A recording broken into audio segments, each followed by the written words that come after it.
এই লহটগাঁকে অবিলম্বে পুনর্বাসন দিতেই হবে।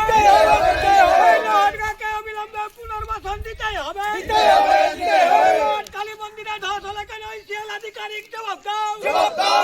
এই জবাব তোমায় দিতেই হবে। অবিলম্বে এজেন্টকে ট্রান্সফার করতে হবে। এই চোর এজেন্ট মানছি না, মানবো না। এই চোর ম্যানেজমেন্ট মানছি না, মানবো না।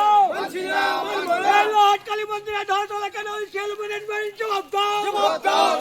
এই জবাব তোমায় দিতেই হবে। এই ইসিএল লহট কালী মন্দিরে ধস হলে কেন ইসিএল ম্যানেজমেন্ট জবাব দাও।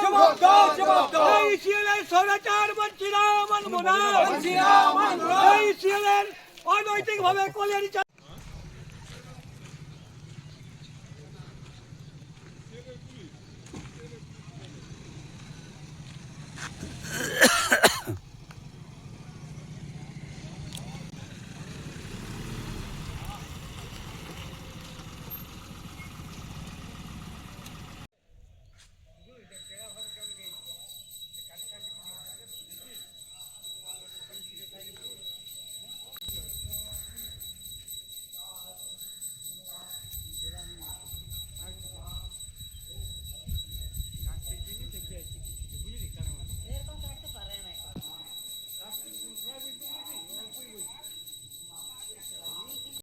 কি হয়েছে এখানে?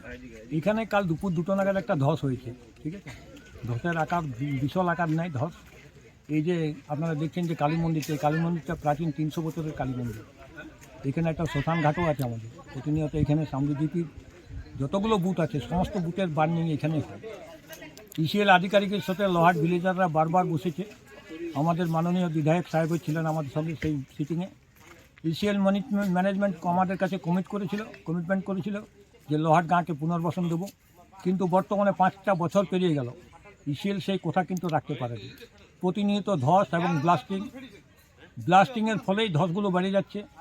বড় বড় ব্লাস্টিং হচ্ছে, এমনকি লহাটের গ্রামের সমস্ত বাড়ি ঘর সব কেঁপে যাচ্ছে। অনেকের হয়তো আমার সামনে যে স্কুলটা আছে, স্কুল বাউন্ডারিতে অনেক ক্ষতি হয়েছে, স্কুলে ফাটল দেখা দিয়েছে। কতটা এলাকা জুড়ে ধস হয়েছে এখন? ধস আপনার এখানে প্রায় 500 মিটার জুড়ে ধস হয়েছে। তার কি কারণে হলো ধসটা হচ্ছে ইসিএল এর টোটাল গাফলতির কারণে এই ধসটা হয়েছে।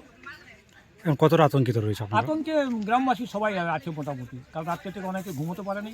ধস হয়ে গেলে কখন কী হবে কোনো সমস্যার মধ্যে আছে সবাই। আপনার নাম? আমার নাম হচ্ছে জনার্দন মন্ডল।